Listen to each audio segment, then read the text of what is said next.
ninkan si fiican u eg waxaa la yidhaahdaa genaraal waxiidi waa ninka loo magacaabay hogaaminta ciidamada ilaalada kacaanka ee jamhuuriyadda islaamiga ah ee Iiraan. caawa warbaahinta adduunka oo dhan ayaa hadal haysa, waxaana wadamada reer galbeedka ee nidaamka Israa'iil ay dareemayaan qatar weyn oo ninkan uu ku hayo. haddaba maxay tahay sababta? waa arrintii la xiriirtay barnaamijka nuclearka. waa ninkii dhawaan sheegay sida laga soo xigtay inkastoo caawa arrintaasi dooda ka taagan yihiin in dowladda Iiraan inta Israa'iil ay nuclear haysato, Mareykankana ay haysataan ay ka gabadoonin inay samaysanayso. wargeys Israa'iili ah oo Yedico Dahranood lagu magacaabo iyo wargeyska kale ee caanka ah ee The New York Times ayaa warbixin baaritaana ka sameeyay. maxay yihiin waxyaabaha durbaba soo baxaya ee been abuurka lagu tilmaamay iyo waliba arrinta wajigabaxa uu ka qaaday ra'iisul wasaaraha nidaamka Israa'iil Benjamin Netanyahu. faaqidaad iyo waliba falanqayn gaar ah ayaan ku samayn doonaa xiisadda arrintan la xiriirta. dowladda Washington iyo wasaaradda dagaalka ee Pentagonku waxa ay dareemayaan arrin aad u culus oo saameyn ku yeelanaysa hoggaanka wasaaraddaasi iyo waliba dhinaca difaaca dagaalka. maxaa sababaya qarashkan cirka u sii soconaya? Iiraan se ma u muuqata arrintan inay ku gaarayso gool istiraatiiji ah? si gaar ayaan khiyaarta ay nala socota ay u eegi doonaa qodobadan oo caawa bannaanka yaalla. magacaabisida waaweyn ee Khamenei ayaa waxaa lagu soo waramayaa in ay abuurayaan caawa xasaasiyad kale oo xoog leh. dib u soo mutaxnaanta hoggaanka ninkaasi waxay ka dhigan tahay foolxumada iyo waliba fashilka dagaal ee Mareykanka uu ka qaaday dagaalka bariga dhexe. yaa haya hoggaanka? maxaase Mujtaba Khamenei oo muddo dheer oo aamusnaana uu hadda bilaabay inuu awoodiisa dib u hanto? kooxda Xuutigana waxa ay ku dhawaaqday dhimashada 20 dagaalyahan iyo waliba 14 ka mid ah saraakiil ciidan. dagaal maalmihii ugu dambeeyay ay ku jiraan waa mid ka mid ah qasaarihii ugu xoogganaa ee gobolkaasi dagaalka Sacuudiga uu ka bilaabay ka dhashay. haddaba dagaalka Yemen ma waxay ka dhigan tahay tani in Xuutiyiintu ay dib uga guranayaan? yaa si awood badan Sacuudiga oo hadda dib u amaamuday isbahaysi dagaal iyo kooxda Xuutiga ee wadanka Yemen. khiyaartayna la socotay qodobadaas iyo warar kale oo dheeraad ah oo difaaca, istiraatiijiyadda, amniga, diblomaasiyadda iyo dagaalka ku saabsan ayaan barnaamijkan si gooni ah ugu faaqidi doonaa. caawa su'aasheena taagani waxay tahay genaraal waxiidi maxaa ka dhigay sargaal ka dhex tilmaaman ciidamada wadanka Iiraan? ma badbaadi doonaa mase sidii Xuseen Salaama, Qaasim Suleymaani iyo rag ahaa ee ka horeeyay hogaamin jiray ciidamada wadankaasi ayaa isna la qaarijin doonaa? ciidamada loo yaqaan ilaalada kacaanka ee jamhuuriyaddu ma ka badbaadin karaan daba socoshada ay ku hayaan sirdoonka Mareykanka iyo kuwa Israa'iil? magacaadii meesha aad joogta ayaad ku bilaabi karaysaa, aragtidaadana waad nala wadaagi kartaa. waxaa sharaf inoo ah in aad muuqaalkan share garayso, like-na saarto. haddii aad YouTube-ka nagala socoto subscribe-na aad tiraahdo muuqaalkan share gareeya, like-na saara. aragtideennana qaybta hoose ee faallada ayaad sidoo kale noogu qori kartaane cawaysi wanaagsan meel kasta oo aad dunida ka joogtaan. sawirka ninkan idin muuqanaya ee la yiraahdo genaraal waxiidi waxa uu ka mid yahay raggii caawa uu magacaabay hogaamiyaha ugu sarreeya wadanka Iiraan Mujtaba Khamenei, waxaana loo dhiibay ciidamada ilaalada kacaanka ee jamhuuriyadda islaamiga ah ee Iiraan. ninkan waxa uu wasiir ka soo noqday dowladihii dalkaasi soo maray, isagoo marna soo qabtay hoggaan sare, marna soo qabtay mid ka mid ah wasaaradaha muhiimka ah xukuumadihii ay kala hogaaminayeen ninkii ra'iisi ahaa iyo waliba Maxamuud Ahmadinejad. hase haatee qaar ka mid ah warbaahinta adduunka gaar ahaan kuwa reer galbeedka iyo Israa'iil ayaa magacaabistiisa kadib waxa ay dib u raadiyeen waa dhawaan isaga loo nisbeeyay oo la xiriirtay in Iiraan aysan ka gorgortami doonin samaysashada bambooyin nuclear ah inta Mareykanka iyo Israa'iil ay ku gaashaaman yihiin. haddaba warkaasi waxaa ka soo daba socda baa la yidhi in la beeninayo caawa kadib markii la ogaaday in Netanyahu uu riixayo fuusta la xiriirtay. waa sida la leeyahay markii uu maqlay ninkan taliyaha ciidamada ilaalada kacaanka in loo dhiibayo in Mareykanka uu ku sii riixo dagaalka inuu sii galo. warbixin baaritaan ah oo ay sameeyeen wargeysyada iyo Dicood Dahranood oo Israa'iili ah iyo waliba saxafi ka tirsan The New York Times oo la yiraahdo Ronen Bregman ayaa su'aal galiyay asal ahaan hadalka nuclear-ka ee baraha bulshada lagu faafiyay kaas oo loo nisbeeyay mas'uul sare oo reer Iiraan ah balse aan ilaa iyo hadda il rasmi ah ama cid soo duubtay oo cadeynaysa inuu hadalkaasi dhab ahaa ka soo baxay mas'uulkaasi in la helin. baaritaanka ayaa lagu sheegay in hadalka loo adeegsaday xoojinta mowqifka ra'iisul wasaare Benjamin Netanyahu ee ah in Iiraan ay wali doonayso horumarinta hubka nuclear-ka isla markaana la ogaa ninkaasi in loo magacaabi doono hogaaminta ilaalada kacaanka ee jamhuuriyaddaasi. xilli Netanyahu lagu soo warramayo inuu si adag uga soo horjeedo heshiis kasta oo Mareykanka iyo Iiraan dhex mari karo oo aan si buuxda u xakamayn doonin baa la yidhi barnaamijka nuclear-ka ee Tehran maadaama Washington ay ka maagtay dagaalka dhiigga badani ku galay iyo burburka dhaqaalana uu ka soo gaaray Iiraan. hadalka ayaa loo nisbeeyay Ahmed Wahiidi oo lagu sheegay in uu hadda yahay mas'uulka hogaamiya ciidamada ilaalada kacaanka ee jamhuuriyadda Islaamiga ee Iiraan. qoraalka lagu faafiyay baraha bulshada ayaa lagu yiri ma jiri doono wax hadal ah oo ku saabsan uraniumka la kobcinaya ama hubka nuclear-ka inta Mareykanka iyo Israa'iil ay ku gaashaaman yihiin nuclear. haddii waxaan sii wadi doonaa shaqada aynu ku jirnay amniga qarankeena haddii iyagu ka tanaasulaan inana waan ka tanaasuli doonaa. waxa la ogaadaa arrintan inay tahay mid ay ka shaqaynayeen sirdoonka Israa'iil hase ahaatee caawa banaanka la keenay. hase ahaatee baaritaanka iyo Dicood Dahranood iyo Ronen Bregman ayaa sheegaya in aan la helin muuqaal cod war saxaafadeed ama il rasmi ah oo muujinaysa in Wahiidi uu sidaas yiri. hadalkan halkee ayuu ka bilaabmay maxaase keenay banaanka in la keeno? sida baaritaanka lagu sheegay qoraalka ayaa markii ugu horeysay si weyn uga soo muuqday baraha bulshada 5 Agoosto akoon Hindi ah oo lagu magacaabo Ritika kaas oo leh mowqif wadaniyeed oo Hindu ah isla markaana taageera Israa'iil. akoonkaasi waxa uu soo qoray hadalka isagoo aan raacin xigasho asal ah muuqaal ama dukumeenti rasmi ah. qiyaastii 4 saacadood iyo bar kadib akoonka kooxaha wax falanqeeya ee hay'adda sirdoonka nidaamka ayaa dib u faafisay sheegashada iyagoo akoonkaasi uu leeyahay baa la yidhi in ka badan 1 milyan oo taageerayaal. inkastoo akoonka uu soo bandhiga baa la yidhi in uu yahay akoon aan rasmi ahayn oo la xiriira sirdoonka Israa'iil haddana ma jiro xiriir rasmi ah oo xaqiijinaya in hay'addu ay leedahay. warbaahinta Israa'iil ayaa markaasi kadib sii faafisay xogtan iyadoo sheegashadaasi markii dambe ay gaartay warbaahinta nidaamka Israa'iil gaar ahaan channelka 14aad oo dib u baahiya sheekadan. kanaalka ayaa hadalka soo bandhigay inuu yahay wax loo arkay qarashadii ugu horeysay ee tooska ahayd mas'uul Iiraani ah oo ay muujinaysa Tehran inay wado horumarinta arrintan.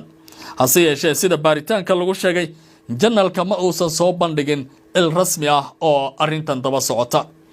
hadalka ayaa ugu dambeyntii gaaray ra'iisul wasaaraha Israa'iil Yair Netanyahu oo ah Benjamin Netanyahu oo ah ama Yair Netanyahu oo ah wiilka ra'iisul wasaare Netanyahu ayaa la sheegay inuu dib u faafiyay qoraalka warbaahinta Israa'iil isagoo isticmaalaya bartiisa X. hase ahaatee arrimahan oo dhan markii dambe waxay noqdeen kuwa aan sal iyo raad lahayn oo dhammaantood meesha ka saaraya sheegashooyinkaasi. waxaase la ogaaday arrintuuna ay ahayd faafin dhinaca sirdoonka ah oo ujeeddadu ay ahayd in lagu qabto ra'yul caamka iyadoo la adeegsanayo baraha bulshada iyo warbaahinta si looga dhigo mid dagaalka dib loo amaamudi karayo. caawa iyadoo arrintaasi ay taagan tahay dowladda Iiraan ayaa ku dhaqaaqday mid ka mid ah tillaabooyinka ugu culus taas oo ay guud ahaanba dhinac iska dhigayso wararka digniinaha iyo waliba cabsi gelinta ah waxaana dib u buuxisay boosas banaana oo hoggaanka amniga iyo siyaasadda istiraatiijiyadda qaran ee nabadgelyada iyo difaaca Iiraan la xiriirtay. iyadoo weli socdo iska horimaadka u dhaxeeya Iiraan iyo Mareykanka oo xal dhammaystiran aan laga gaarin. hogaamiyaha sare ee Iiraan Mujtaba Khamenei ayaa sameeyay magacaabista abanaysa qaar ka mid ah xilalka ugu sarreeya ciidamada qaran ee waddankaasi. Cali Cabdulilaahi oo la magacaabay madaxa guud ee ciidamada Iiraan waa Generaal Gaamurey. Axmed Waxiid ayaa si rasmi ah loogu dhiibay taliyaha ciidamada ilaalada kacaanka ee jamhuuriyadda. magacaabista waxay sidoo kale soo bandhigtay magacyada Mustafa Azadi oo loo magacaabay ku-xigeenka taliyaha guud ee ciidamada. Cali Asamayi waxaa loo magacaabay taliyaha ciidamada ilaalada kacaanka. sidoo kale Xuseen Taib ayaa isna loo magacaabay madaxa hay'adda Basij oo dhinaca sirdoonka iyo waliba lugta ka shaqeysa, iyadoo Keymos Haydari loo magacaabay ku-xigeenka madaxa guud ee ciidamada qalabka sida. waa mid ka mid ah dhoolatusyada ugu weyn ee caawa laga dareemayo gobolkaasi bariga dhexe, gaar ahaan waddanka Iiraan. maxaa ku dhacay xarunta Qaatamul Anbiyaa oo ahayd taliska abaabulka iyo isku xirka dagaalka ee Mareykanka looga soo horjeedo? maxayse Iiraan u dhoodhoojinaysaa hay'adaheeda nabadgelyada? Khamenei muxuu iminka bannaanka isku soo mutaxay in uu talada ugu sarreysa waddankaasi ay gacantiisa ku jirto? mid ka mid ah su'aalaha ugu waaweyn ee ka dhashay magacaabista ayaa ah in xarunta dhexe ee Qaatamul Anbiyaa oo ah taliska xarunta howlgalka wadajirka ee ciidamada ay caawa howlgallo xoogani ka soconayaan. Cali Cabdulilaahi ka hor inta aan la magacaabin madaxa guud ee ciidamada waxa uu ahaa taliyaha xaruntan oo door muhiim ah ku leh isku dawidda howlgallada militariga Iiraan xilliyada dagaalka. ilaa iyo hadda lama shaacan cidda si rasmi ah loogu magacaabay inay bedesho Cabdulilaahi. xarunta Qaatamul Anbiyaa ayaa door weyn ku leh isku xirka howlaha soconaya, taas oo ka dhigan in ay xaaladdu aad u xoogan tahay. Khamenei waxa uu doonayaa isku dabarid cusub iyo waliba in dowladda dib loo kacaameeyo oo dib u curasho kacaan ay dowladdaasi ku dhaqaaqdo xilli dagaaladu ay xoogaysanayaan.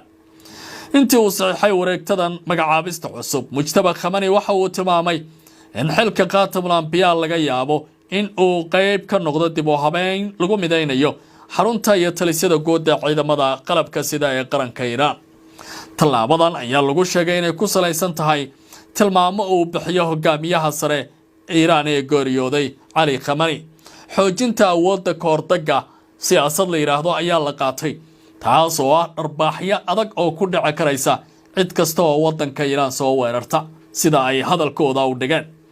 Mujtaba Khamenei ayaa sidoo kale faray ciidamada Iiraan inay sii wadaan horumarinta dagaalka iyo waliba difaacitaanka qaran ee xaq u dirirka ah ee waddankaasi uu leeyahay.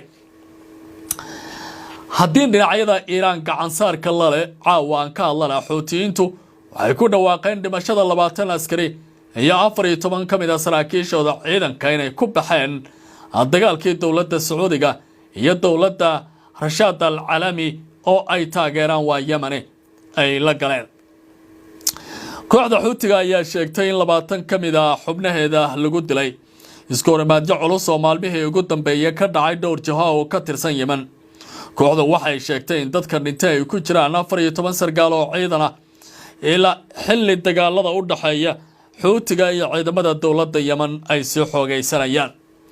warbaahinta Al-Musira oo taageerta kooxda ayaa sheegtay in munaasabada aaska iyo sagootinka 20 qof lagu qabtay gobolada la yiraahdo Sanca, Damar iyo waliba Camraan ee waqooyiga Yemen, iyo sidoo kale Xaja, Zacda iyo halka la yiraahdo Al-Mawhid ee waqooyi galbeed ee waddankaasi. 14 sargaal ayaa ku jira liiska dhimashada. muuqaalo ay baahiyeen Al-Musira ayaa muujinaya liiska dadka dhintay in ay ku jiraan saraakiil darajooyin kala duwan lahaa. waxaa ka mid ah 2 sargaal oo darajada Brigadier General wadatay, 6 sargaal oo darajada Corneyl ku gaashaanayd, iyo saraakiil kale oo darajooyinka Lieutenant Colonel iyo Major Captain iyo Lieutenant kala ahaa, sida ay ku dhawaaqayaan bacaawa kooxdaasi. hase haatee kooxda Xuutigu ma aysan sheegin goorta saxda ah ee raggan ay dhinteen. dagaalada Yemen ayaa sii xoogaysanaya. Sacuudiga ayaa dagaaladaasi ku lug leh, waxaana hadda u muuqataa in ay talada faraha ka sii baxayso marka la fiiriyo dagaalka sii xoogaysanaya iyo waliba dhimashada oo aad u badanaysa. ugu dambeyntiina waaxda gaashaandhigga ee wadanka Mareykanka ee Pentagon-ka ayaa ku dhawaaqay in xiisada ka taagan gobolka bariga dhexe ay sababtay dhiigbax weyn oo dhaqaale isla markaana arrintan ay kala kulmayso dhibaatooyin aad u xoogan. waxaana ay u muuqataa tallaabadan inay noqon doonto mid cadaadiska ugu xoogan saaraysa dowladda madaxweyne Trump. warbixin uu daabacay wargeyska The Wall Street Journal ayaa sheegay in wasaaradda dagaalka Mareykanka ee Pentagon-ku ay wajahday cadaadis dhaqaale oo sii kordhaya kadib markii qarashaadka dagaalka Iran ay si weyn u kordheen. Pentagon-ka ayaa horay Congress-ka Mareykanka ugu sheegay inay u baahan yihiin $10 bilyan oo dollarka Mareykanka ah si uu u daboolo qarashaadka dagaalka Iran iyo baahiyada kale ee military. warbixinta hore ee The Wall Street Journal ayaa sheegtay in Pentagon-ku uu dalbaday ku dhawaad $80 bilyan oo dollarka Mareykanka ah si loo daboolo qarashaadkan. dhinaca kale xiisada u dhaxaysa Washington iyo Tehran wali waa mid taagan iyadoo marinka Hormuz iyo nuclear-ka lagu loolamayo.